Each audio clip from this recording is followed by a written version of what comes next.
تو جتنے جرم ہمارے رب کو ہمارا پتہ ہے، بتاؤ سویرے روٹی ملے، سانس ملے، شعور قائم رہے، جب مالک اتنا معاف کرتا ہے تو ہم اس کے بندوں کو کیوں نہیں معاف کرتے؟ کر دیں معاف۔ عزیز بھائیوں، اپنی زندگی میں معافی مانگنے کا مزاج بنائیں۔ آپ طلب کریں کہ یار مجھ سے غلطی ہو گئی، میں انسان ہوں۔ آپ یقین کریں ڈھیر سارے لوگ ہیں جن کے ذمہ ڈھیروں معافیاں ہیں، لیکن ان کا مزاج نہیں، ان کی طبیعت نہیں، ان کا تکبر آڑے آ گیا ہے۔ اور میرے نبی پاک صلی اللہ تعالیٰ علیہ وآلہ وسلم نے فرمایا تھا یہی بدلہ دے دو کسی کا دینا ہے تو، یہی معافی لے لو، یہی، ورنہ فرمایا یاد رکھنا قیامت کے دن تو اس طرح ہوگا کہ اگر سینگ والی بکری نے بغیر سینگ والی بکری کو مارا ہوگا اسے بھی قیامت میں بدلہ دینا پڑے گا۔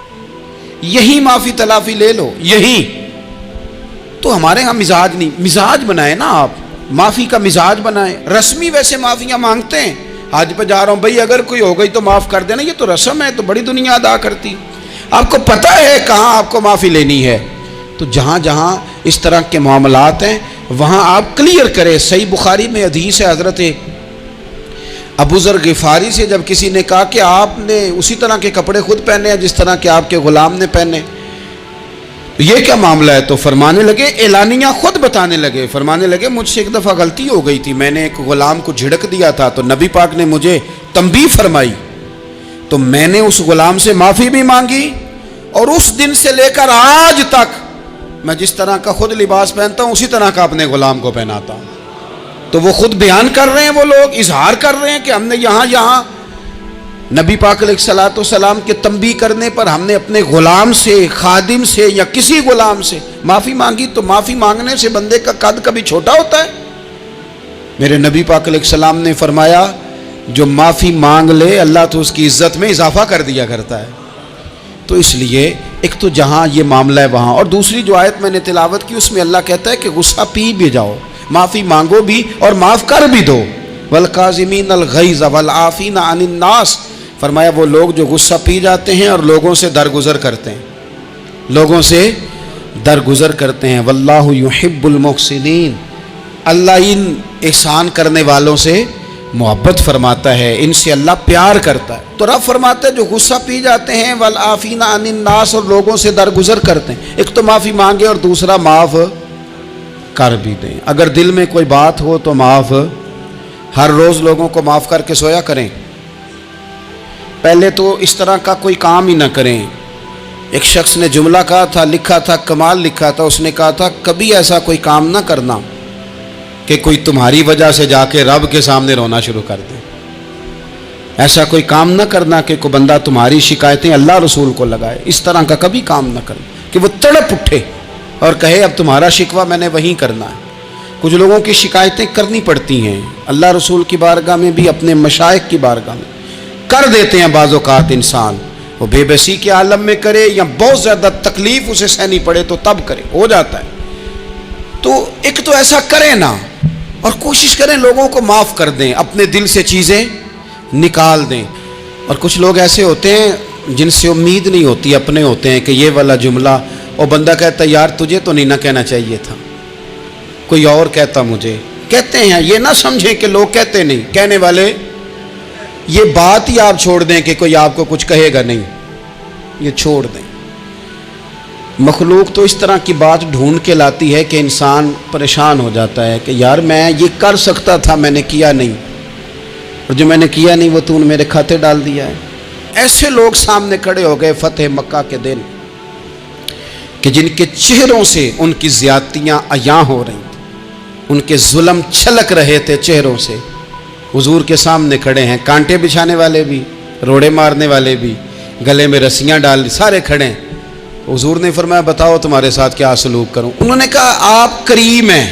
تو حضور نے پتہ کیا کہا؟ قرآن پاک میں ایک سورہ یوسف ہے، کچھ لوگوں کو لفظ یہ قصہ بھی بڑا برا لگتا ہے، تو اللہ فرماتے ہیں نحن نقص علیک احسن القصص، محبوب ہم آپ کو ایک سونا قصہ سنانے لگے ہیں۔ اس کو اللہ نے قصہ کہا، سونا قصہ، سورہ یوسف کو۔ تو سورہ یوسف کیا ہے بھلا؟ ذرا انداز دیکھیے سورہ یوسف کا. پہلے حضرت یوسف لاڈلے ہیں باپ کے، لاڈلے، پھر اسی جناب یوسف کے منہ پہ تماچے ہیں، پھر وہی جناب یوسف کنویں میں ہیں، پھر کنویں سے بچ گئے. کنویں میں گرا بھی بندہ کبھی بچتا ہے؟ بچ گئے. اللہ کی شان ہو تو بچ جاتا ہے. بچ گئے. فرماتے ہیں میں نے سمجھا بچ گیا ہوں. جب بچ گیا تو بڑی تکلیف ہوئی. بھائیوں نے کہا ہمارا غلام ہے، ہم نے بیچنا ہے.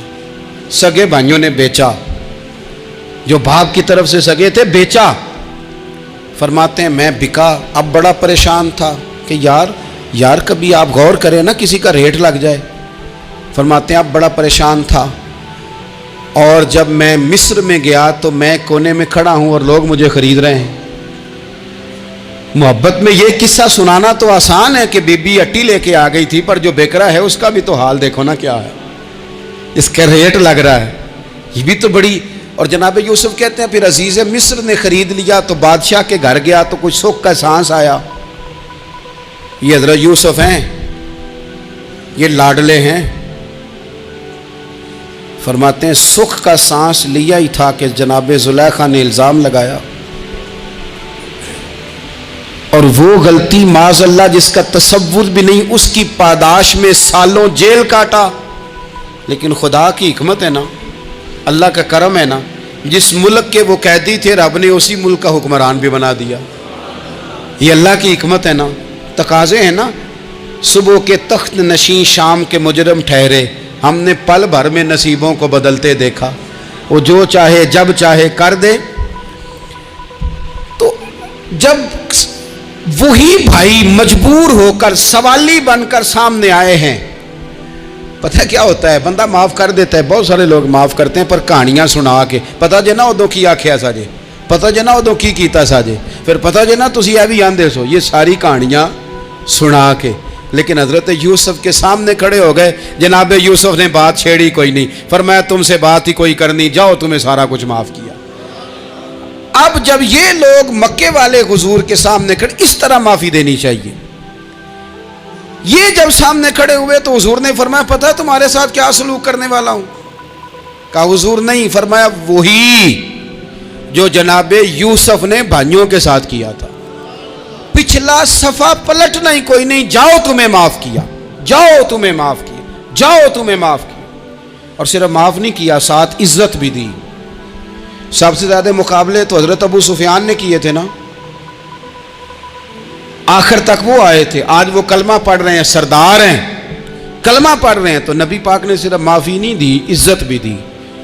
فرمایا جناب ابو سفیان چونکہ اب مسلمان ہو گئے ہیں، میں سب کو معاف کرتا ہوں. جو اپنا اندر سے دروازہ بند کر لے اسے بھی معاف کرتا ہوں، اور جو ابو سفیان کی حویلی میں آ جائے اسے بھی معاف کر دوں گا. تو ابو سفیان وہ کہتے ہیں میں حیران ہی ہو گیا کہ اتنی بڑی بات، معافی بھی دی اور ساتھ عزت بھی دی. تو آج جو سبق آپ کی خدمت میں میں نے عرض کیا ہے، اس کو آپ امید ہے یاد رکھیں گے. ایک تو یہ کہ معافی مانگ لیں. اگر کسی جگہ ہمارا معافی مانگنا اگر ہم سمجھتے ہیں، ہمارا دل ضمیر گواہی دیتا ہے کہ مجھے معافی مانگنی چاہیے، تو معافی مانگیں. اور دوسرا پھر معافی دیں بھی، اور معافی دیں، سیاسی صلح نہ کریں. معافی دیں تو پھر واقعہ ہی دیں، دل سے دیں. دو لوگ بیٹھے تھے نا حرم مکہ میں. ایک صاحب کہہ رہے تھے کہ میرے اوپر بدر میں جو قتل ہو گئے کفار، ان کا ذکر چل رہا تھا. تو دونوں گفتگو کر رہے تھے، بدر میں ہمارے اتنے لوگ مسلمانوں نے مار دیے. تو ایک ان میں کہنے لگے کہ اگر میرے اوپر قرض نہ ہوتا اور میرے چھوٹے چھوٹے بچے نہ ہوتے تو میں تو تلوار لے کے جاتا اور مدینہ شریف جا کے معاذ اللہ بدلہ لے آتا. دوسرا کہنے لگا میں دیتا ہوں نا تیرے بچوں کا خرچہ بھی، اور میں تیرا قرضہ بھی اتارتا ہوں، تو جا. اس نے کہا پکی بات ہے؟ کہا ہاں، قرضہ بھی میں اتار دوں گا، تیرے بچوں کا خرچ بھی اٹھاؤں گا، تو جا. اس نے خنجر تیار کیا، تلوار تیار کی، گھوڑے پہ بیٹھا، گلے میں وہ تلوار اس نے اپنے ڈالی اور مدینہ شریف آ گیا. اتفاق کی بات یہ کہ ملاقات حضرت عمر سے ہوئی. جناب عمر کہنے لگے مجھے تیری نیت ٹھیک نہیں لگتی. پکڑا کدھر آئے ہو؟ کہنے لگا میں تو بدر کے قیدیوں کے بارے میں بات کرنے آیا. فرمایا تلوار لے کے، تلوار لے کے چل تجھے حضور کے پاس لے کے جاتا ہوں. نبی کریم کی بارگاہ میں لے گئے تو حضور فرمانے لگے کیسے آئے ہو؟ کیسے آنا ہوا؟ کہنے لگے جی میں تو بدر کے جو قیدی آپ کے پاس ہیں ان کی بات کرنے آیا تھا. تو حضور فرمانے لگے چل پھر باقی کی میں سناؤں. خیال آیا مسلمان نیک و بد پہچان جاتے ہیں، محمد آدمی کے دل کی باتیں جان جاتے ہیں صلی اللہ تعالی علیہ وسلم. فرمایا میں سناؤں؟ حضور کیا؟ فرمایا تم اور فلاں بن فلاں وہاں بیٹھے ہوئے تھے نا حرم مکہ میں فلاں پہاڑ کے ساتھ ٹیک لگا کے، اور تم نے یہ کہا تھا نا کہ قرضہ نہ ہوتا، بچے چھوٹے نہ ہوتے تو بدر کے مقتولین کا میں بدلہ لیتا. یہ سارا کچھ طے کر کے پھر آئے ہو تلوار لے کے، اور یہاں کہتے ہو میں قیدیوں کے بارے میں بات کرنے آیا تھا. اس کے تو پسینے چھوٹ گئے، وہ تو بے حال ہو گیا. اس نے کہا اس کا تو سوائے اس کے اور میرے کسی کو نہیں پتا، اور اگر آپ کو پتا چل گیا ہے تو پھر آپ اللہ کے سچے رسول ہیں. تو حضور اگر آپ کو پتا چل گیا ہے کہ میں قتل کرنے کے ارادے سے آیا ہوں، میں معاذ اللہ بدلہ لینے آیا ہوں، اللہ کرے آپ کو سمجھ آئے میری بات کی. یعنی ایک تو یہ ہے کہ بندہ وہ پکڑا گیا ہے، اور ایک یہ کہ کسی کو پتا چل گیا ہے کہ یہ اس کام آیا ہے. پھر لوگ جب معافی دیتے ہیں تو بڑی کہانیاں سنا کے دیتے ہیں، ایسے نہیں دیتے. حضور اب آپ کو پتا چل گیا ہے تو کیا کریں گے؟ تو حضور فرمانے لگے تو بتانا تیرے ساتھ کیا کریں. اس نے کہا کہ میں نے سنا ہے آپ معاف بڑا کر دیتے ہیں. یعنی یہ گھر سے کوئی پیار کرنے نہیں آیا، پھولوں کا گلدستہ لے کے نہیں آیا، تلوار لے کے آیا ہے، لیکن یہ میرے محبوب کا حوصلہ ہے. اور آیا بھی عین مسلمانوں کے بیچ ہے، جو چاہیں اس کے ساتھ کر سکتے ہیں. اس نے کہا معاف کر دیں، تو حضور نے فرمایا جا میں نے معاف کیا. حضور نے معاف کیا. وہ کہتا حضور معاف کر رہے تھے اور رب میرے دل میں ایمان کو تازگی عطا فرما رہا تھا. حضور نے معاف کیا اور میں نے کلمہ پڑھنا شروع کر دیا. ایک بات تو اچھی طرح سمجھ لیں کہ نفل پڑھنے سے حقوق العباد نہیں معاف ہوتے، وہ بندے سے معافی مانگنے سے ہی ہوتے. ساری رات کو بندہ تسبیح پڑھے اور کہے کہ میں نے اماں کی نافرمانی کیا تو معافی ہو جائے گی، نہیں، وہ اماں ہی معاف کرے گی تو معافی ہوگی، وہ ابا ہی معاف کرے گا تو پھر ہی معافی ہوگی. تو جو جہاں شریعت کی مخالفت کی ہے وہاں بھی معافی مانگیں، اللہ کے حضور گڑ گڑائیں، توبہ کریں، اور توبہ بدل جانے والی کریں، تبدیل ہو جانے والی توبہ کریں. ایک صحابی تھے جو حضور کو ہنسایا کرتے تھے، حضور کو ہنساتے تھے، نبی پاک کو بڑے پیارے تھے. اس طرح کے بھی کچھ بندے ہونے چاہیے، اس طرح کے بھی کچھ بندے. صحابہ کرام علیہم رضوان فرماتے ہیں جب حضور غم امت میں پریشان ہوتے تھے تو ہم منتظر ہوتے تھے کہ کبھی وہ ہنسانے والا آج آ جائے نا، دو چار باتیں ایسی کر جائے نا ہنسانے والی، تو معاملہ ٹھیک ہو جائے. کچھ لوگ ایسے ہوتے ہیں جن کو دیکھ کے ہی چہرے پر تازگی آ جاتی ہے، مثل تعویذ ہوتے ہیں نا کچھ لوگ، وہ جب بھی ملتے ہیں شفا ہوتی ہے. تو یہ حضور کے پاس بیٹھے ہوئے تھے اور ہنسانے والی گفتگو کر رہے تھے. تو نبی پاک بھی ان سے باتیں کرنے لگے. تو بات کرتے کرتے نا حضور نے انگلی ان کی طرف بڑھائی تو ان کے وجود کو انگلی لگ گئی. ایک تو وہ روایت ہے نا کہ صفیں سیدھی کراتے وقت حضور تیر کے ساتھ صفیں سیدھی کرا رہے تھے تو ایک صحابی کے پیٹ پہ لگ گیا، انگلی لگ گئی. عجیب دیوانے ہیں، کہنے لگے آپ نے مجھے تکلیف دی ہے، معاذ اللہ، انگلی چبھو دی، میں نے تو بدلہ لینا ہے. ہمارے ہاں مسئلہ یہ بن گیا ہے کہ کوئی بڑا آدمی بھی اپنے آپ کو قانون کے حوالے نہیں کرتا. ملک سے لے کر امت مسلمہ کے کل مسائل تک ہمارے ملک کے اندر ہر بندہ اس کا مزاج ہوتا ہے کہ وہ اپنے آپ کو قانون سے بالا تر سمجھتا ہے. لائن میں لگنا لوگ پسند نہیں کرتے. یہ ایک بہت بڑا مسئلہ ہے. حضور صلی اللہ علیہ وسلم کی انگلی لگ گئی تو کہنے لگے آپ نے تو مجھے تکلیف دی ہے، میں تو بدلہ لوں گا. تو حضور نے فرمایا لے لے بدلہ. اپنے آپ کو قانون کے حوالے بڑا آدمی جب کرتا ہے تو قانون کی عزت بڑھتی ہے، قانون کا وقار بڑھتا ہے، سوسائٹی کے اندر پھر طاقتور قانون ہو جاتا ہے. لیکن جب غریب آدمی کے لیے قانون اور ہو اور امیر کے لیے قانون اور ہو تو اصل معاملہ تو قانون کی بالادستی کا ہے، آئین کی پاسداری کا ہے، اصولوں پہ کھڑے ہونے کا ہے. تو نبی پاک صلی اللہ تعالی علیہ وسلم سے کہا کہ میں